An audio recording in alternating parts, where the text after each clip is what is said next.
வணக்கம். நெருப்பு தமிழன். பாட்டாளி மக்கள் கட்சியினுடைய நிறுவனர் ஐயாவினுடைய அதிரடி. பாட்டாளி மக்கள் கட்சி நீண்ட காலமாகவே மிகப்பெரிய பூகம்பத்தில் தான் இருக்குது. இப்படி பூகம்பத்தில் இருக்கும்போது மீண்டும் ஐயா ஒரு அதிர்ச்சியான ஒரு பெரிய அதிரடி நடவடிக்கை எடுத்திருக்கிறாரு. அன்புமணி நடத்திய பொதுக்குழு செல்லாது.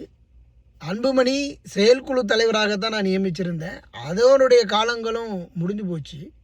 அதனால் நான் என்னுடைய அனுமதியும் இல்லாமல் பொதுக்குழு நடந்தது மட்டுமில்லை, செயல் தலைவரும் என்னுடைய அனுமதி இல்லாமல் எப்படி நீட்டிக்க முடியும் அப்படிங்கிற ஒரு கேள்வியையும் தேர்தல் ஆணையத்திற்கு கடிதம் மூலமாக எழுதி அனுப்பிச்சிருக்கிறார்.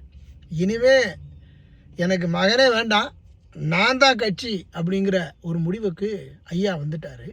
அடுத்து ஐயா நடத்தக்கூடிய பொதுக்குழுவில் 100% அன்புமணியை செயல் தலைவர் பொறுப்பிலிருந்து நீக்குவார். அதே போல் அடிப்படை உறுப்பினர் பதவியிலிருந்தும் நீக்கக்கூடிய வாய்ப்புகளும் அதிகமாக இருக்கும் அப்படிங்கிறத நான் நம்புகிறேன். ஏன் அப்படின்னா, இனிமே எனக்கு மகனே வேணாம் அப்படிங்கிற முடிவுக்கு ஐயா வந்துட்டார். இனிமேல் நான் செத்தாலே என்னை கொல்லி போடுறதுக்கு நீ வரக்கூடாதுடா அப்படிங்கிற ஒரு முடிவுக்கு ஒருவேளை வந்துட்டாரோ அப்படிங்கிற ஒரு கேள்வி இங்கே எழுது. என்னடா இது குடும்பத்தில் குட்டிகளடா பண்ணி விட்றியா அப்படின்னு நினைக்காதீங்க. ஐயா இந்த முடிவு அதிரடியான பல்வேறு விதமான முடிவுகளை எடுத்திருக்கிறாரு.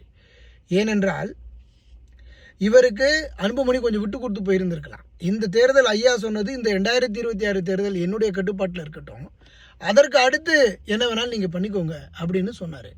ஐயா முன்பு போல் ஓடுற நிலைமையில இல்லை, உட்காந்து தான் அதுவும் பேப்பரில் பார்த்து தான் படிக்கிறாரு. அப்படிப்பட்ட ஒரு விடயத்திற்கு தள்ளப்பட்ட ஐயாவுக்கு அன்புமணி விட்டு கொடுத்துட்டு போயிருக்கலாம். நீ யார் கூட போய் போட்டி போட போகிற? அவர் யார்? 1000 தான் இருந்தாலும் அப்பா. செயல் தலைவராக நீ இருந்துக்க, நான் கட்சியை வழி நடத்துகிறேன்னு சொன்னார்.